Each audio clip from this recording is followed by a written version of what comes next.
नमस्कार, आपण बघत आहात उमेश 24 चॅनल. अमरावती शहरातील खोलापुरी गेट पोलीस स्टेशन हद्दीत झालेल्या खुनाच्या गुन्ह्याचा अवघ्या 2 तासात उलगडा करण्यात आला. अमरावती शहर गुन्हे शाखेला यश मिळाले असून 17 मे रोजी झेंडा चौक माडीपुरा परिसरात एका तरुणाचा खून झाल्याची माहिती नियंत्रण कक्षाला मिळताच गुन्हे शाखेचे पोलीस निरीक्षक संदीप चव्हाण यांच्या नेतृत्वातील पथक तात्काळ घटनास्थळी दाखल झाले. मृतकाची ओळख तेजस श्रीकृष्ण बिलबिले अशी पटली. तपास दरम्यान गोपनीय माहिती आणि तांत्रिक विश्लेषणाच्या आधारे पोलिसांनी वेगवेगळ्या भागातून 3 आरोपींना ताब्यात घेतले.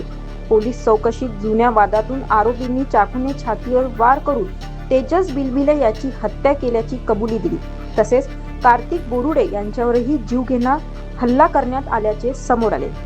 या प्रकरणात पोलिसांनी आकाश बेलसरे, वैभव बेलसरे आणि राजू बेलसरे या तिघांना अटक केली असून पुढील तपास सुरू आहे. ही कारवाई पोलीस आयुक्त राकेश ओला यांच्या मार्गदर्शनाखाली गुन्हे शाखेच्या विशेष पथकाने केली आहे. अशाच घडामोडीसाठी बघत राहा उमेश 24.